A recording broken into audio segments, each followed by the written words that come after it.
Hello and welcome to Rise and Align podcast, where we talk about all things high vibrational. We are your hosts, Demi and Halie. Today we wanted to dive into our journey with yoga. And I wanted to preface this conversation today for those who don't feel like yoga is for them or don't feel like they can do yoga. I encourage you to bear with us and listen to this episode because I have a feeling we're going to change your mind. in your life. Yes. Yoga is for everybody. I believe that wholeheartedly, and it is more than just a physical practice. So I am a certified yoga instructor, and I think it's really important to honor the roots where yoga came from. It is an ancient Indian practice, and throughout the westernization of yoga, I feel like a lot of that history is being lost, and it is creating some confusion about what yoga actually is. So the word yoga actually means to yoke. It is union. It is to connect with a higher consciousness, union with mind, body, and soul. And I think that is important to note because the physical portion of yoga is only one portion of the yogic path. There's actually 8 limbs to the yogic path, and the physical postures are only one of those things. So if you have your breath, if you have a body, you can do yoga. So I just think that that's really important to note as we get started here. I completely agree. I feel like even myself, prior to doing yoga, the perspective around it is that it's about being really flexible or about being like really in shape. You know, you have to be really strong and be able to do these crazy poses, and that is not at all what it's about at all. Yes. It's so much more of a practice, and I think it's a practice in being present. Yes. And surrendering way more so than it has anything to do with flexibility Yes. or anything like that. Flexibility Yes. of the mind even probably more so than the body, actually. Exactly. Yes. And it's about awareness and observation. When you begin your yoga journey, you learn how to have awareness of how your body feels, awareness of what you're thinking, awareness about what you're feeling, and that's kind of the magic of it. You get to notice if you're feeling discomfort in a particular part of your body that you may never have even noticed before. And that also so deeply connects with your emotions. As we talked about before, your emotions are stored in the physical body. And for me, like, yoga not only reconnected me with my physical body, but also reminded me how to find what feels good. And Yes. that carried, as well as so many other things within the practice, carried into my life as a whole. Like, learning what feels good and learning how to become aware of how you feel will change your entire life. Yes, it's so true. That is something that is so deeply profound about the practice is if you're consistent and you show up for yourself on your mat regularly, the magic that occurs on the mat begins to show up in your everyday life. Become more aware of your existence off the mat, like becoming present in your own body, which is really cool because I feel like we're so numb sometimes that we don't so even realize. distracted. I think, you know, like, and that's kind of so intertwined with anxiety and depression and every issue. And I feel like yoga not only helped with all of those things, it helped, you know, teach me how to put the breath first and how to calm my mind, but you know, also, and how to be present, but also how to stand tall with integrity and how to be confident and how to love myself. And you know, also, I read a quote today from Roddy DeLuca, I believe her name is. She's Jay Shetty's wife. I love the woman. And she was talking about discipline and how discipline is actually showing up for yourself consistently and showing yourself that that's important and choosing to do things that are good for you. And yeah, it's definitely transferred into literally every area of my life. Yes, I love that you say that, talking about discipline, because one of the 8 limbs of the yogic path is, there's yamas and niyamas, and those are basically a moral compass in how you show up in your external reality with other people, and a moral code for how you should show up to yourself. And self-discipline is one of those things. It's part of the yogic journey, is like having the discipline to set this time for yourself to do this practice. I think it's, yeah, yes, absolutely. It's also part of the life journey to do that, isn't it? Yes. Yeah. It's really taught me, I think, self-love maybe more than anything else. So yoga was the first step of healing for me. I feel like for both of us, yoga was a catalyst for healing, but also growth. What you do on the mat begins to show up in your real life. I would not be who I am today or where I am today without yoga. Yeah. I started yoga because I was suffering, like truly suffering from anxiety. And I got to a point where I was like, I can't do this anymore. Like, what can I do? I found that if I took 10 minutes in the morning to breathe or meditate and start just moving my body a little bit, I started to feel a little bit better. I was like, wow, like I know I know what it feels like to not be carrying on to that suffering. It was like a relief, a sense of relief for me. And as I progressed on my journey, I began to let go of all of this anxiety that I was internalizing inside of my body. And I'm truly not an anxious person anymore. I used to identify with anxiety. I'm anxious. I'm just an anxious person. That's just who I am. But now I know that that's not true. But I experience it less. And when I do, I know how to move through it, because anxiety or emotions associated with anxiety are just flowing through us. And when you know how to allow them to flow through you without internalizing them or holding on to them, then you become in control of your own life again. Yeah. Literally. It's truly magical. Life-changing. It's unbelievable, like what yoga has done for me.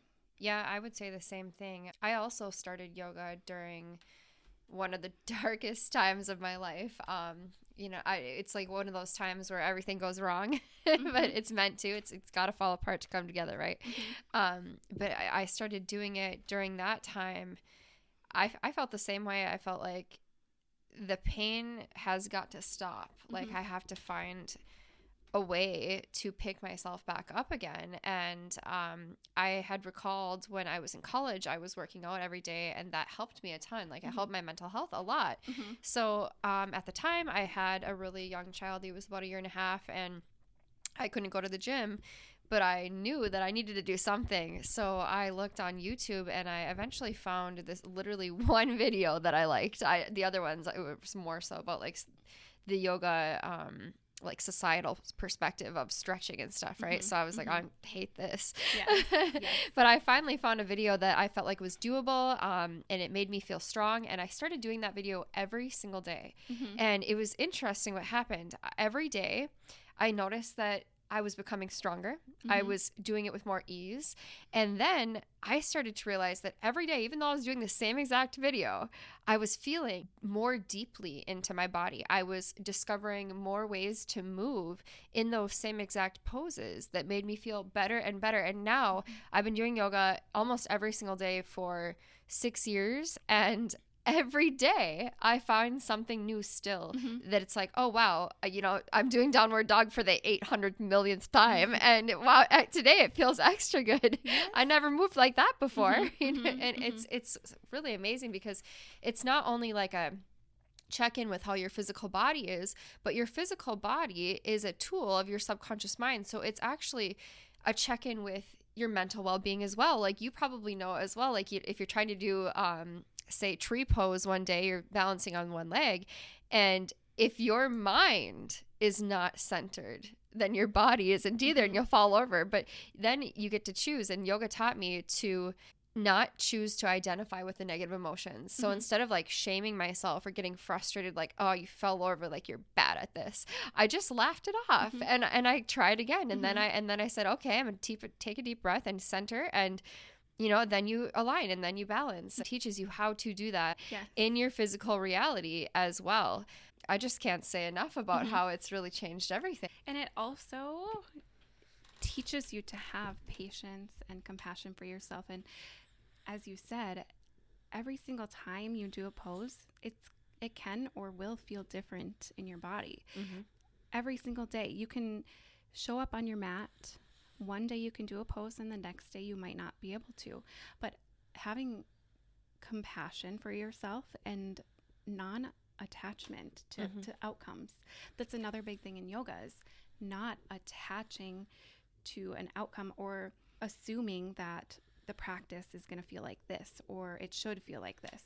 It's about showing up on the mat, and whatever happens, and just to allow that and to surrender to that, and not have judgment on yourself because you don't look like what someone else looks like, and you wish you could, do an inversion. And it's not about that at all. It's more so about noticing how you're reacting to certain poses and how you're feeling in certain poses, and not about how the pose looks or if you're able to do a certain pose. I think it's actually taught me in a big way authenticity through that as well. Like, I've been lucky enough to find yoga instructors on YouTube who intentionally will tell you, move around in this pose, explore a little, find what feels good for you. And they're very aware of, like, every body is different. So my body is not going to look like yours in the same pose no matter what, and they've taught me that. And so it's taught me actually authentic expression and exploring those poses to find what form of that pose feels best for me right now, right here today. Yoga is there for you to adapt the practice to what you need. And going off of yoga being for every body, if you think about, there's billions of people in the world. We all look different on the outside. None of us are the same. It's the exact same on the inside. How our bodies are structured and built, the blueprint is the same, but everyone has a different makeup inside, and their pelvis might be bigger, or it might tilt a certain way. Every body is truly different, and you can't expect a pose to look the same in everyone, and that's okay.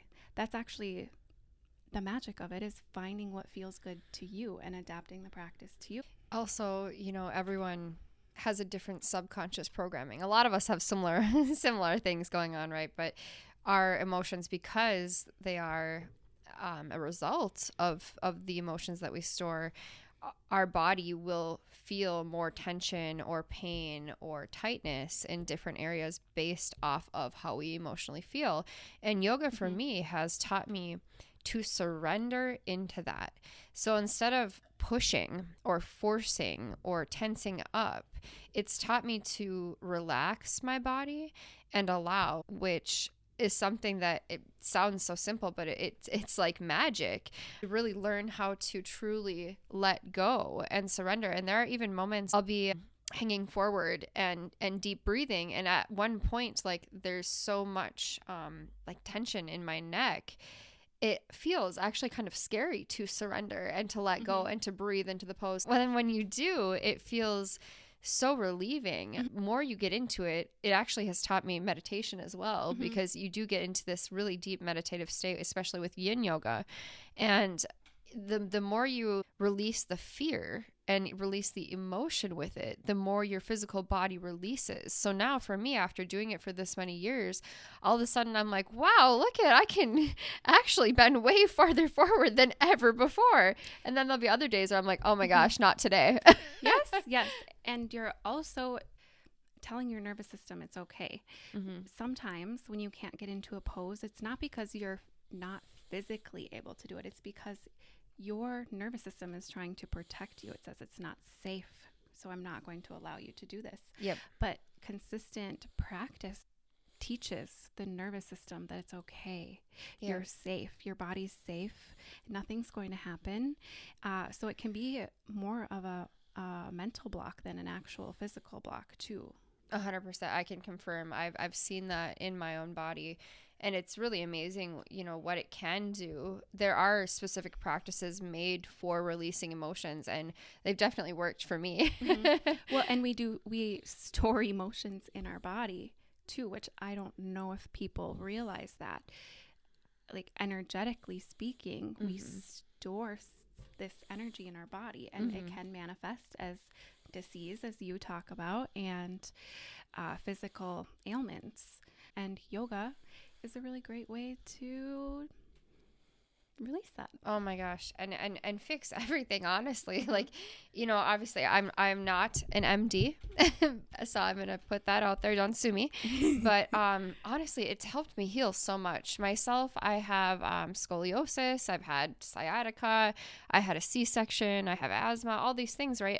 And yoga has helped me improve, if not completely cure, all of those things. I'm actually taller from doing yoga, actually.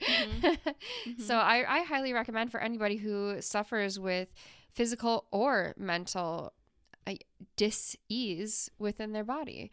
And I don't think that people realize that their emotions not only affect their brain chemistry and hormones, but also their physical well-being.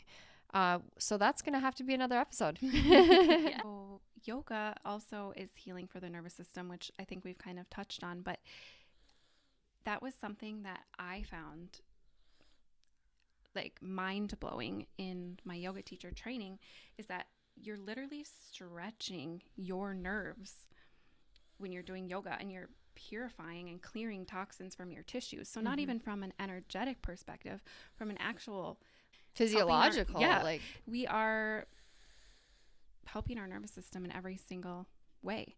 And I think we talked a little bit about fight or flight on our previous episode, but a lot of us are in a perpetual fight or flight state, and that can be really damaging to our health, because when we are in constant stress, our immune response is turned off and we're not able to regenerate our body and be healthy. So yoga helps us slow down. In doing that, it is going to allow us to calm our nervous system so we're not stuck in this fight or flight stressful state. Yeah, it just helps you be a more calm, level-headed person. It will help you to respond instead of react, because you're learning to put the breath first and not just immediately react on your flight or flight response to whatever might be triggering you. So I just feel like the magic of yoga needed to be shared. And another thing, I think so many people suffer from not sleeping well, and yoga, there's no wrong time to do it. I would probably do it all day if I could. But it's wonderful to do it in the morning, because then you start off your day feeling good, and then you bring that through your whole day. It's also amazing to do it at night, but it will help you sleep better. It's amazing. So I highly recommend trying it. And if you don't like the first video, keep trying. There's so many different teachers, and because they all have different bodies and different people who taught them, everyone does it differently, you know? And I think to be good at yoga is really just to learn to find what feels good within your own body. And learn to love yourself enough to keep that practice consistent. One of my favorite things that actually a few of my mentors have said is like the hardest part is showing up. Yeah. It's truly the hardest part is having the discipline to show up for yourself. And kind of going off what you said about, you know, there's someone for everyone out there. And there's so many different types of yoga out there. You'll find something. You'll find something that resonates with you. You'll find a teacher that resonates with you. So don't let that discourage you. If you go to one class and you don't like it, try somebody else. Yes, don't let that discourage you. I started yoga at home, a home practice, and that's still my favorite way to practice to this day when I'm not teaching. Some people prefer the in-studio experience, but just know that you don't have to go somewhere. I know that it can be intimidating, especially when you first start, because you're training yourself to not worry about what other people are thinking of you in each pose. I remember my first in-person class, I was like, oh, they're judging me because I'm not doing it right, or I look funny, I'm not doing this right, I'm not as good as them, which we kind of discussed is not the point of yoga. But when you're first starting, sometimes those are the thoughts that come up. So if that's something you feel like you struggle with, do it at home. And there's so many free options online for and you you can to do explore. it in pajamas. Yeah, you can do literally. it looking Yes. how I do, which is probably scary for the neighbors, but it's worth it. It feels Yes. amazing. And honestly, for people who don't like working out, which I was one of them, I absolutely despise cardio to this day. Yoga was such a savior. The reason that I fell so in love with it and that I do it every day to this day is because it's always felt so good. It's never been like, ugh, I have to do this again. I hate doing this. It's been like, yay. Like, it's like getting a massage or a facial. It's like, yeah, I get time to do yoga. I gifted me this time. I get to do it. It feels amazing. Yeah. So that's, what made me fall in love with it. And to be honest with you, it actually has made me, obviously way stronger and healthier, but that has made me like working out. So now I actually do different Pilates workouts and things that I used to like, I can do sit-ups and stuff now. And I used to absolutely hate doing like sit-ups and push-ups. And now I'm like, chaturanga all day. I'm strong. I can do hard things. Yes. And yoga isn't an exercise per se, but it does strengthen your body. It does make you more flexible. That is not necessarily the point, but it's kind of just a benefit of practicing as well. I think it's good to know too that, there is yin and yang yoga, and a lot of instructors will intertwine the two, but yin yoga, I mean, you probably know better than me and could explain this maybe better than me, but yin yoga is much more meditative. It's much more relaxing. It's much more surrender. Whereas yang yoga is much more strength. Hatha yoga, vinyasa yoga, really good for feeling like you're getting a little bit of a workout in. It's going to elevate your heart rate, and it is more fast-paced and flowy, and you move through a lot of different poses.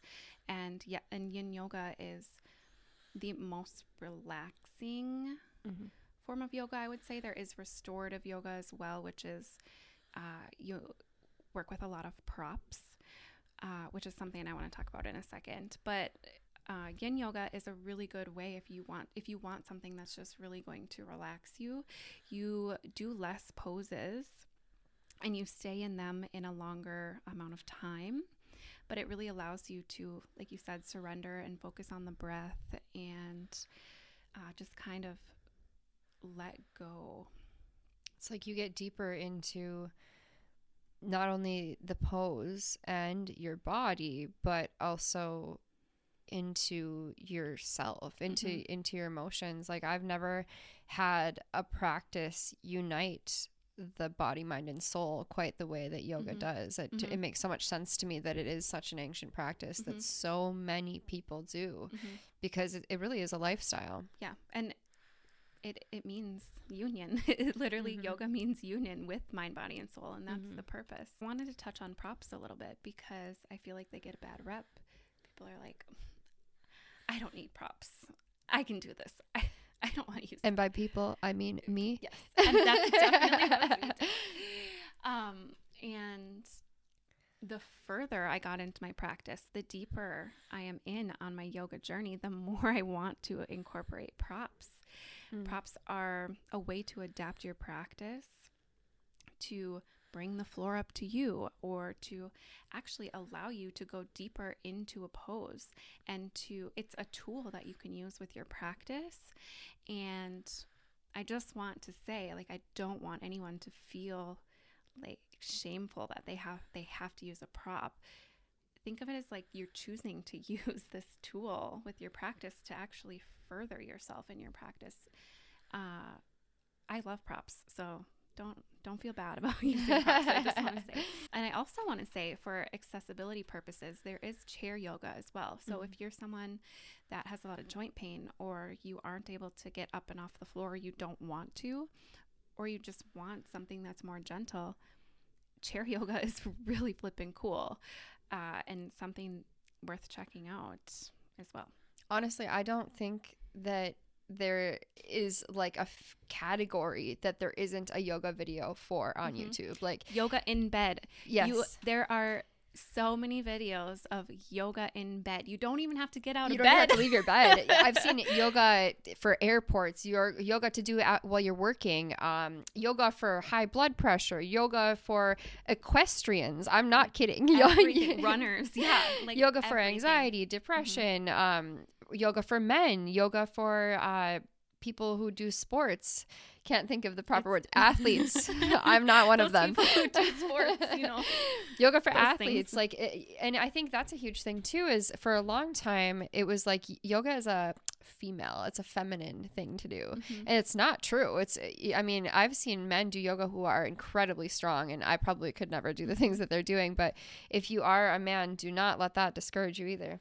And men were actually the people who started doing yoga. They were Indian sages. They were men, and they wrote the Yoga Sutras and all of the ancient Indian text that yoga stems from, which I think is very interesting. And again, it goes along with the westernization of yoga, of like, people think you have to be a female, you have to be a certain body, you have to, it's an exercise. It's for everybody. That's all a lie.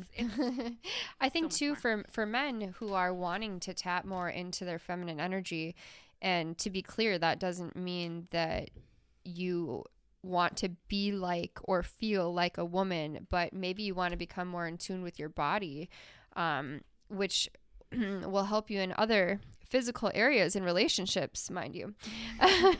That's another video.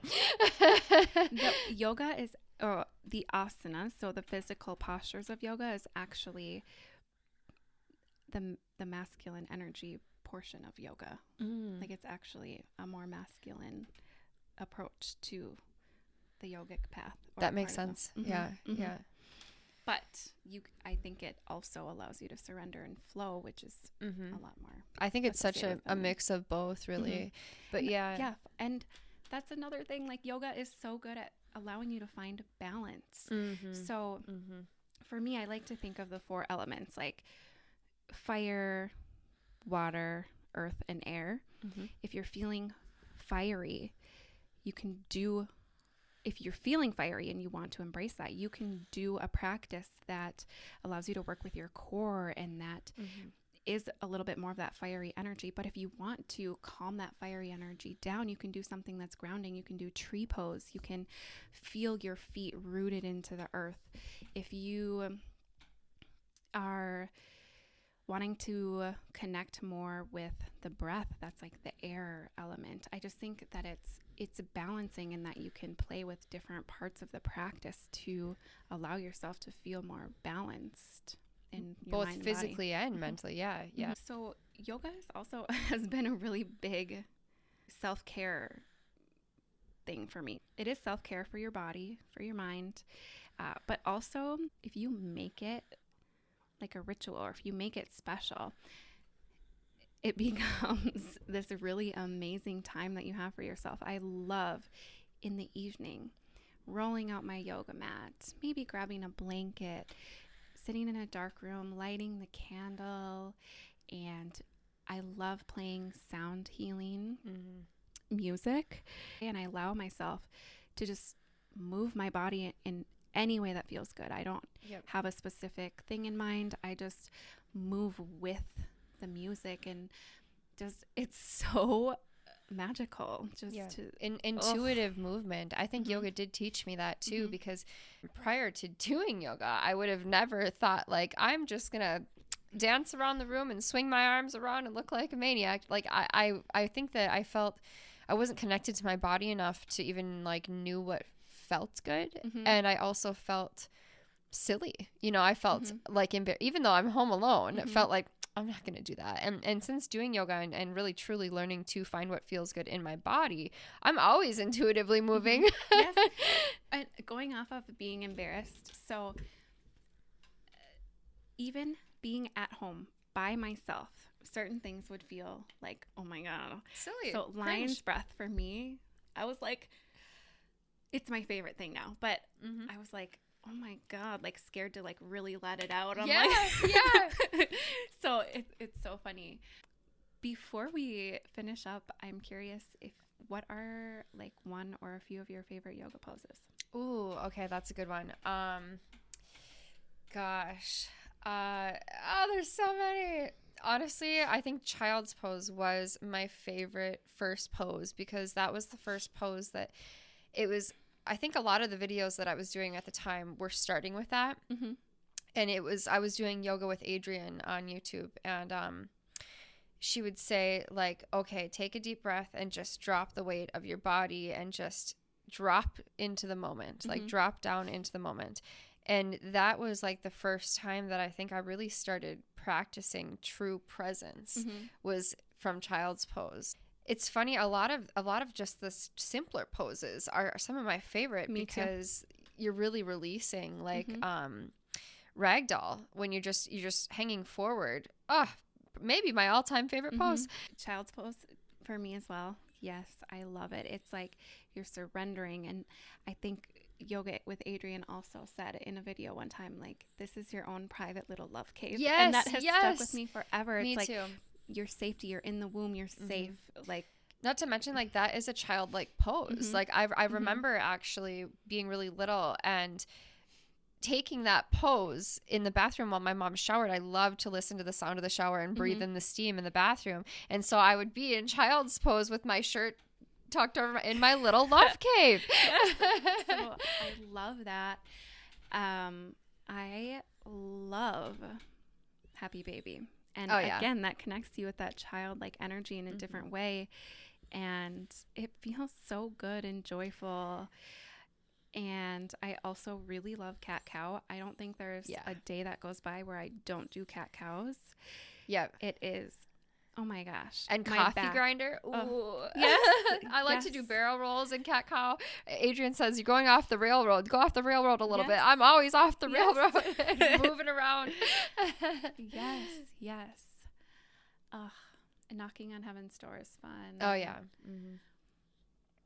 And pigeon pose. Pigeon pose has always been a favorite of mine. Yep. I love it. And I think it's because I've stored so many emotions in my body, and a lot of those emotions get stored in the hips. And it has been so healing, and it's different. It feels different every single time. Yep. And it can be triggering, especially if you've never done it before. But in the best way. It's like a release of those emotions, and you can actually feel it, and you can actually cry. Like, and if you do cry on your mat, that's okay. You're not alone. I have cried my little eyes out on the mat more than once. But it's always been wonderful. It's never been like, oh, I wish that didn't happen. It's always been like, oh my gosh, I feel so much better now that I released all that. Yes, it is like a release. So and all of a sudden my hips are much more flexible. Yes. I do teach yoga, and my favorite way to practice yoga, or what I like to align with when I am practicing or teaching yoga, is aligning it with the energy of the seasons and astrologically, like what is going on in the world and in the earth and in the sky, like what energetically is going on, and aligning that to my practice. Because I think we are one with earth, and we are one energetically with everything that is. And I think if you can align with that, it really takes your practice to a whole nother level as well. Yeah, I totally agree. So on that note, what should our next episode be?